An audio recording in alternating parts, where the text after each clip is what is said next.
Good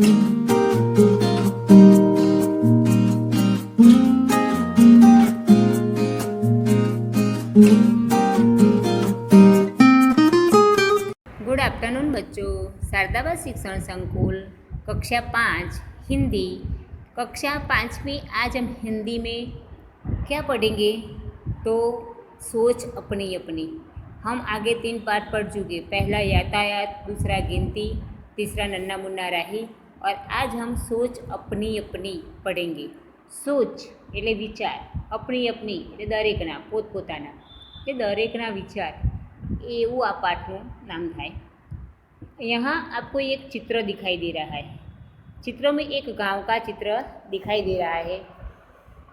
सूरज निकलता है, आकाश में पक्षी उड़ने लगते हैं।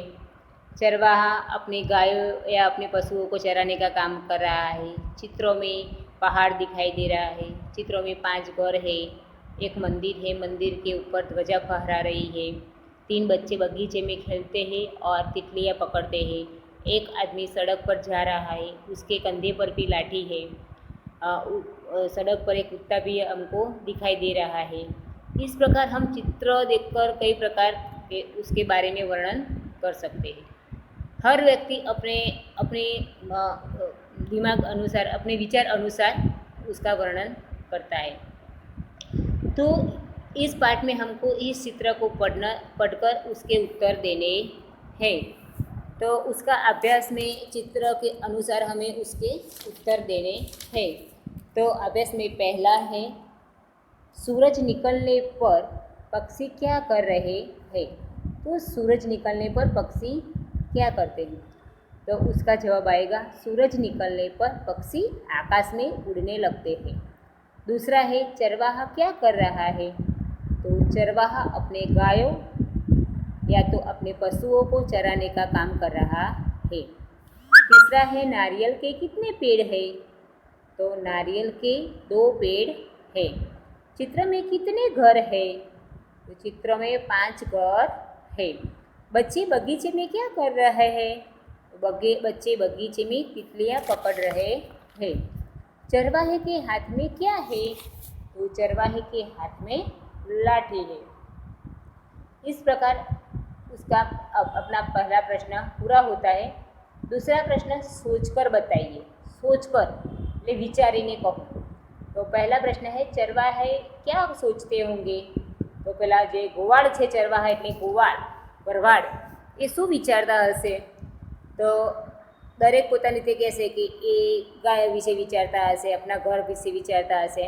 પણ मैं उसके विचार में मैं कहती हूँ कि चरवाहे अपने पशुओं को चराने की जगह के बारे में सोचते होंगे कि जैसे कि उसके जंगल की ओर ले जाए, नदी या गांव की ओर, पहाड़ की ओर, किस तरह उसको चराने ले जाए, इस प्रकार सोचता होगा। सूरज निकलने पर क्या क्या होता है? तो सूरज निकलने पर हम सोच सके, सूरज निकलते तो पक्षी आकाश में उड़ने लगते हैं, तितलियाँ भी उड़ने लगती है, कलियाँ खिल उठती है, मंदिर में आरती होती है, सब लोग उठकर अपने काम में लग जाते हैं। तीसरा प्रश्न है, तुम बगीचे में होते तो क्या करते? तो सब अपने अपने विचार से उसका जवाब लिखेंगे कि मैं बगीचे में होता तो फूल और पौधों को कोई ऐसा बोलता कि मैं खेलता, कोई कहता कि मैं फिसल पट्टी पर फिसलता, कोई कहता कि मैं हिचका खाता। बराबर, ऐसे ऐसे कई प्रकार के अलग अलग प्रश्न हम कोई विद्यार्थी देंगे। लेकिन मैं तो कहती हूँ कि मैं बगीचे में होता तो खूब मज़े से, मैं होती तो खूब खेलती और तितलियाँ भी पकड़ती और बगीचे में खेलने का बहुत आनंद लेती। कुत्ता क्या सोच रहा होगा? तो कुत्ता सोचता होगा कि वो भी बच्चों के साथ खेलना चाहता है। कुत्ता बच्चों के साथ खेलना चाहता होगा। इसके बाद प्रश्न 3, चित्र के आधार पर प्रश्नों के उत्तर दीजिए। इसमें वो कहानी है कि एक टोपी वाला फेरिया था। वो टोकरी में अपनी टोपियाँ रखकर बेचने जाता है। तो उसको रास्ते में थकान लग जाती है, तो वो पेड़ के नीचे आराम करने बैठता है। पेड़ के ऊपर बंदर थे। सब बंदर उसकी टोपियाँ ले जाते हैं और पहन लेते हैं। जब वो उसको उठता है तो देखता है कि उसकी टोकरी में एक भी टोपी नहीं है। तो अपने दिमाग से वो काम लेता है। तो पहले अपने सिर पर हाथ रखता है तो बंदर भी सिर पर हाथ रखते हैं। वो अपनी टोपी निकालता है तो बंदर भी टोपी निकालते हैं। वो फेंक देता है तो बंदर भी उसकी टोपियाँ फेंक देते हैं और वह अपनी टोपियाँ इकट्ठी कर कर चला जाता है। इस प्रकार वह दिमाग से काम लेता है। जो उसने दिमाग से काम नहीं लिया होता, लाठी लिए होती बंदरों को मारने के लिए, तो बंदर इधर उधर भाग जाते, उसको अपनी टोपियाँ वापस मिलती नहीं। ये टोपी वाला बराबर ना। इस प्रकार हम उसके चित्र है तो चित्र के आधार पर प्रश्नों देना है, प्रश्न के उत्तर देना है। व्यापारी क्या ले जा रहा है? तो व्यापारी टोकरी में टोपियाँ ले जा रहा है। दूसरा चित्र है व्यापारी टोकरी कहाँ रखता है? तो व्यापारी टोकरी पेड़ के नीचे रखता है। तीसरा प्रश्न है पेड़ के ऊपर कौन है? तो पेड़ के ऊपर बंदर है। तो बंदरों ने टोपियाँ का क्या किया? तो बंदरों ने टोपियाँ अपने सिर पर पहन ली। व्यापारी ने क्या किया? व्यापारी ने टोपी सिर से निकालकर फेंक दी। बंदरों ने टोपियाँ क्यों फेंक दी? क्योंकि व्यापारी ने टोपियाँ फेंक दी, इसलिए उसकी नकल करते हुए बंदरों ने भी टोपियाँ फेंक दी। व्यापारी क्या कर रहा है?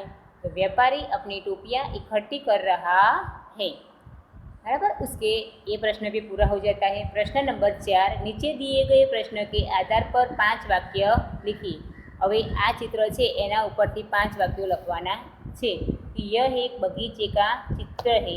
बगीचे में एक बड़ा पेड़ है। बगीचे में एक फिसल पट्टी है जिस पर एक लड़की फिसल रही है। फिसलते हुए वह ताली बजा रही है। एक लड़का अपने हाथ उठाए खड़ा है। लड़का और लड़की दोनों खेल रहे हैं। बगीचे में घास लगी हुई है, छोटे छोटे अन्य पौधे भी लगे हुए हैं। इस प्रकार हम इस चित्र के बारे में 5 वाक्य लिख सकते हैं कि बगीचाમાં एक ઝાડ છે, એક લપસણી છે, લપસણી ઉપર એક છોકરી લપસણી ખાઈ રહી છે અને લપસણી ખાતા ખાતા તે તાળીઓ પાડે છે। એક છોકરો છે પોતાના બંને હાથ ઉપર રાખીને ઊભો છે। છોકરો અને છોકરી બંને રમી રહ્યા છે। પછી બગીચામાં બીજા છોડ અને बीजा झाड़ पण छे। इस प्रकार हम उसका वर्णन कर सकते हैं। अस्तु।